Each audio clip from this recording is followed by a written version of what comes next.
Bonjour docteur Beccart, voilà nous sommes devant l'ordre des médecins. La cour d'appel de l'ordre des médecins. La cour d'appel effectivement de l'ordre des médecins, pouvez-vous nous en dire un tout petit peu plus suite à cette comparution?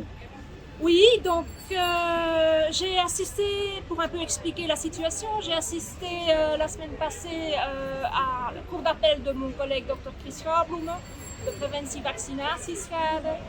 Et je trouvais qu'ils avaient...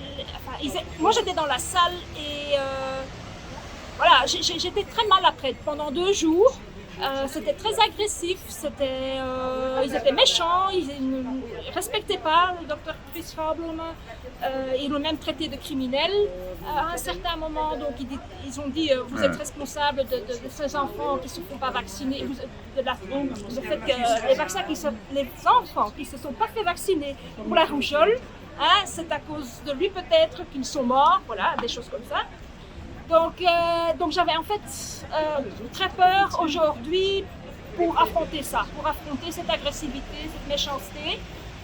Et je me suis préparée cette semaine et je ne sais pas, peut-être c'est toutes les énergies positives que j'ai, et tous les gens qui sont là, j'en sais pas. Oui, mais ça a été beaucoup plus calme ici pendant mon audience, voilà, c'était beaucoup plus calme. Je n'ai pas ressenti tout ça, quoi, cette agressivité ou ce non-respect. Ils m'ont laissé parler, donc c'est très bien.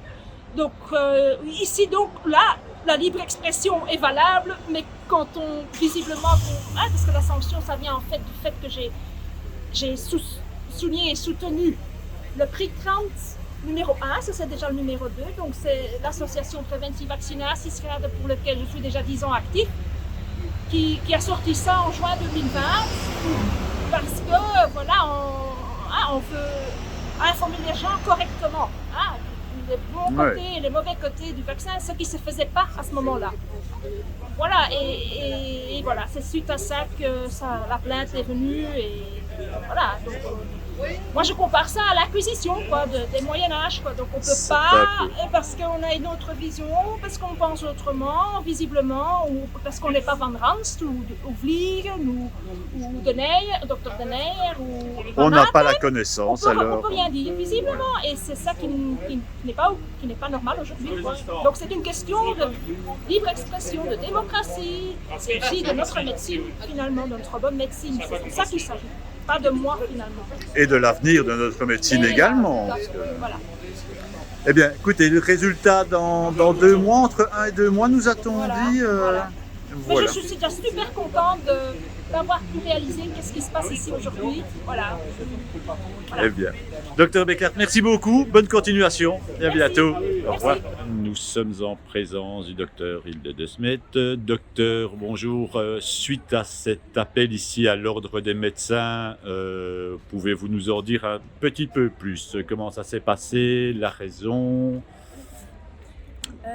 J'avais une suspension de 6 mois pour ce que j'ai dit des masques buccales, et j'avais une autre suspension de 6 mois pour mon opinion sur les vaccins. Je pensais que je venais ici pour les masques, mais on m'a dit que c'était pour les 2 choses. On a donné de la permission parce que Gaëtan, après moi, vient aussi pour les vaccins. Alors, ce ne c'est pas vraiment les vaccins ou les masques, mais la liberté de s'exprimer et de choisir de traire. Allez, mon français n'est pas très bien. Oui, non, si. Disons, dans ce cours, on ne peut pas faire la discussion scientifique. Et je pense qu'il est important de dire que nous ne donnons pas de désinformation, que nous avons beaucoup d'études dont nous basons notre opinion. On peut prouver, voilà. Mais ce que je voulais faire.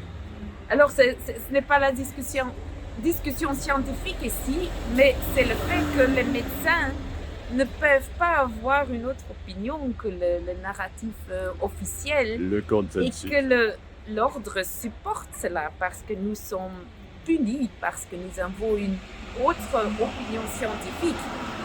Et alors, c'est ça qu'on vient ici. Et pour cela qu'on vient ici.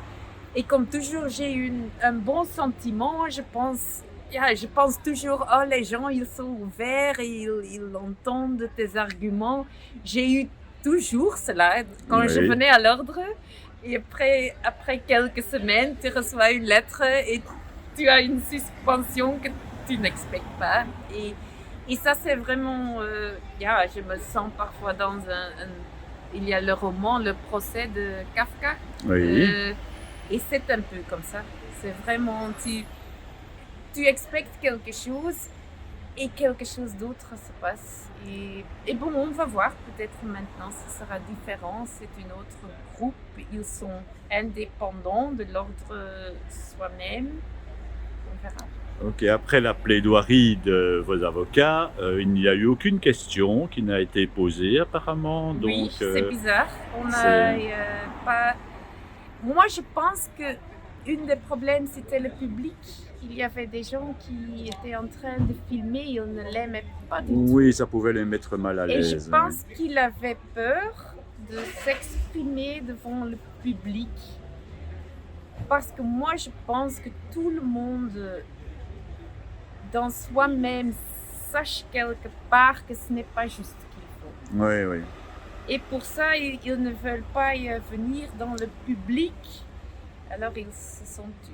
Mais elle tue? Oui, c'est bien. Mais bon, ça c'est mon opinion. Peut-être tout était clair et on n'avait pas de questions, je ne sais Eh pas. bien, ben voilà. Et le résultat, il vous donne des nouvelles, j'ai entendu, entre 1 et 2 mois, et vous saurez alors. Ouais. Eh bien, merci beaucoup, docteur Smet.